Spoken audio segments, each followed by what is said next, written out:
Hello అండి, అందరికీ నమస్కారం. Welcome back to Deepkaraj creative channel. ఈరోజు ఈ వీడియోలో హోటల్ స్టైల్లో సాంబార్ని రుచికరంగా ఏ విధంగా తయారు చేసుకోవచ్చో చూసేద్దాం. వీడియోలోకి వెళ్ళే ముందు వ్యూవర్స్కి ఒక చిన్న రిక్వెస్ట్ అండి.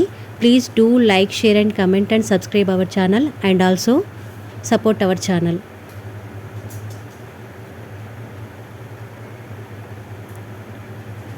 సాంబార్ కోసం ముందుగా నేను కుక్కర్ ప్యాన్లోకి ఈ కప్పుతో ఒక కప్పు పప్పును తీసుకున్నానండి. పప్పుని చక్కగా 2 సార్లు శుభ్రంగా కడుక్కొని, ఒక కప్పు పప్పుకి 2 కప్పుల వాటర్ని యాడ్ చేసుకున్నాను. మీకు ఒకవేళ టైం ఉన్నట్టయితే 10 నుంచి 15 నిమిషాలు పప్పుని నానబెట్టుకోండి, లేదంటే పర్వాలేదు.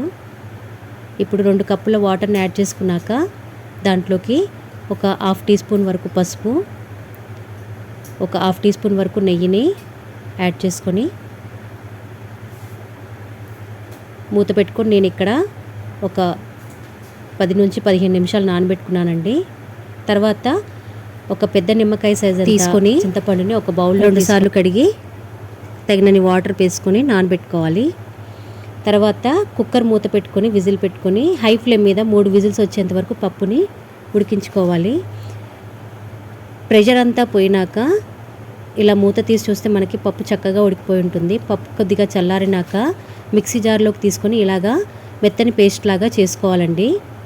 ఇలా చేసుకోవడం వల్ల మనకి పప్పు వేస్ట్ అవ్వదు, సాంబార్ కూడా చిక్కగా ఉంటుంది. ఇప్పుడు సాంబార్లోకి కావలసిన కూరగాయ ముక్కల గురించి చూపిస్తున్నాను చూడండి.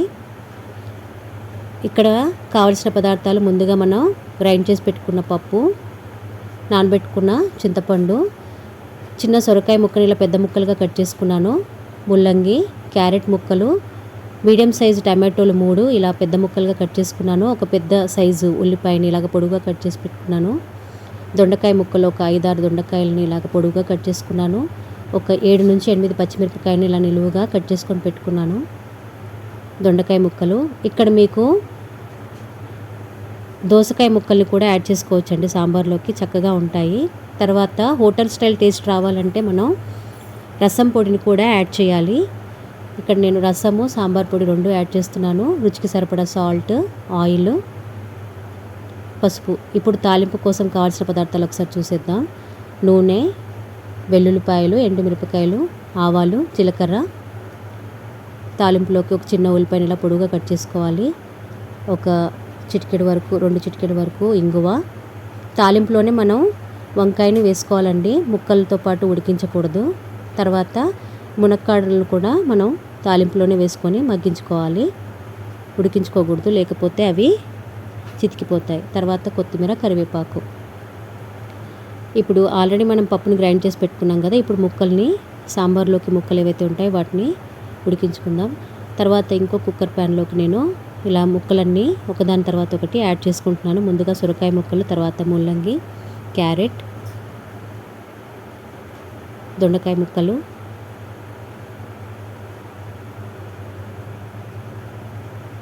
బెండకాయ ముక్కలు, పచ్చిమిర్చి ముక్కలు, కట్ చేసి పెట్టుకున్న ఉల్లిపాయ ముక్కలు ఇలా వేసుకున్నాక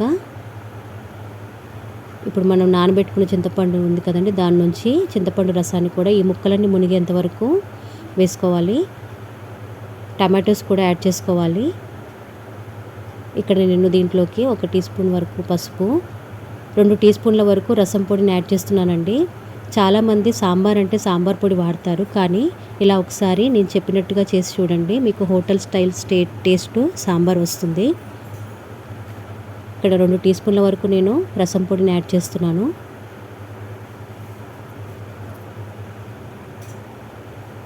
తర్వాత 2 టీ స్పూన్ల వరకు సాంబార్ పొడిని కూడా యాడ్ చేశాను.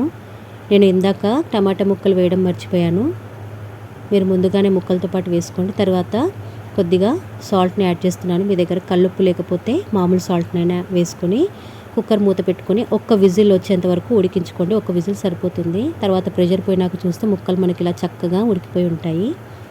ఇప్పుడు వీటిని పక్కన పెట్టుకొని స్టవ్ పైన ఒక గిన్నెను పెట్టుకొని దాంట్లోకి సుమారుగా 2 టేబుల్ స్పూన్ల వరకు నేను ఆయిల్ని యాడ్ చేసుకున్నాను.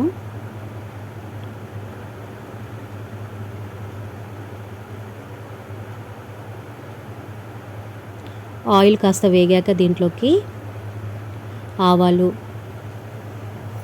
జీలకర్ర వేసుకోవాలి. ఆవాలు జీలకర్ర కాస్త చిట్పట్లాడాక దీంట్లోకి మనం తాలింపు కోసం రెడీ చేసి పెట్టుకున్న వెల్లుల్లిపాయలు,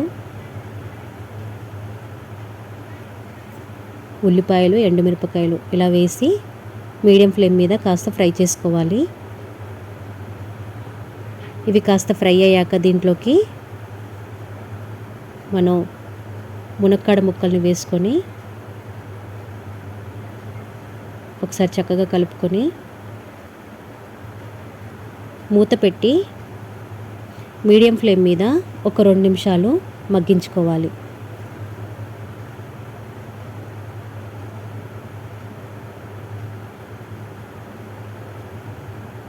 తర్వాత వంకాయని కట్ చేసుకొని ఈ మునక్కాడ ముక్కల్లోకి యాడ్ చేసుకొని వాటిని కూడా ఫ్రై చేసుకోవాలి. మూత పెట్టి 1 నిమిషం పాటు ఫ్రై చేసుకుంటే సరిపోతుంది. తర్వాత మూత తీసి చూస్తే మనకి ఈ మునక్కాడ ముక్కలు, వంకాయ ముక్కలు ఒక 60 to 70% మగ్గిపోయి ఉంటాయండి. ఇప్పుడు దీంట్లోకి 2 చిటికెళ్ళ వరకు ఇంగువని యాడ్ చేసుకోండి. ఇంగువని యాడ్ చేసిన తర్వాత ఒకసారి చక్కగా కలుపుకొని మనం ముందుగా ఉడికించి పెట్టుకున్నాం కదండి కూరగాయ ముక్కలు అవన్నీ కూడా దీంట్లోకి నెమ్మదిగా యాడ్ చేసుకోవాలి. ఇక్కడ మీరు సాంబార్ ఎంత కన్సిస్టెన్సీలో కావాలో దానికి తగ్గట్టుగా మీరు చింతపండు రసంని యాడ్ చేసుకోవచ్చు. ఇక్కడ నేను కుక్కర్ ప్యాన్ ఉంది కదండి ముక్కలు ఉడికించుకుంది, దాంట్లో కాస్త వాటర్ తీసుకొని దీంట్లోకి యాడ్ చేసుకున్నాను. నాకు సాంబార్ ఈ కన్సిస్టెన్సీ సరిపోతుంది. తర్వాత మూత పెట్టుకొని మీడియం ఫ్లేమ్ మీద మరిగించుకున్నాను. చూడండి ఇక్కడ మరుగుతుంది కదా. ఇప్పుడు నేను దీంట్లోకి కరివేపాకుని యాడ్ చేసుకోవాలి. యాడ్ చేసుకున్నాక మంటని హై ఫ్లేమ్లో ఉంచేసుకొని 1 నిమిషం పాటు మరిగించుకున్నాక మనం ముందుగా రెడీ చేసి పెట్టుకున్నాం కదండి పప్పు, గ్రైండ్ చేసుకున్నాం కదా, ఆ పప్పుని నెమ్మదిగా దీంట్లోకి యాడ్ చేసుకోవాలి.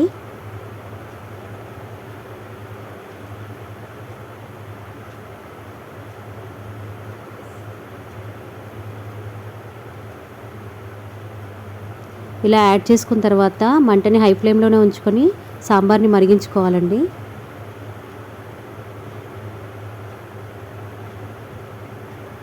చూడండి వీడియోలో మీకు చూపిస్తున్నాను కదా, ఈ కన్సిస్టెన్సీ సరిపోతుంది. మరీ పలచగా చేసినా కూడా రుచి అంత బాగుండదు.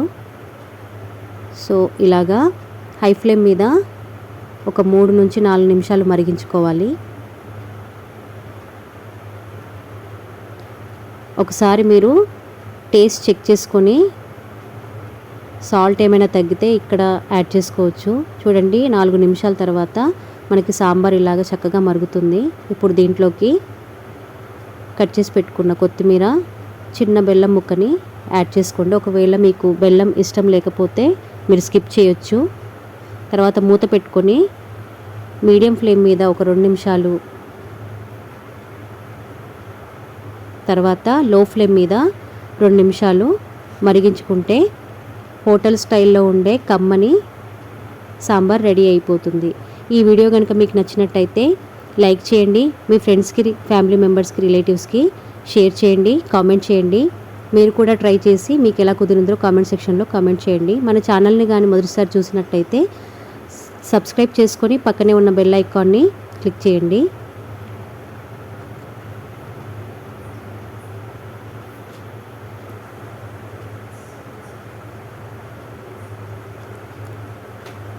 Thank you for watching.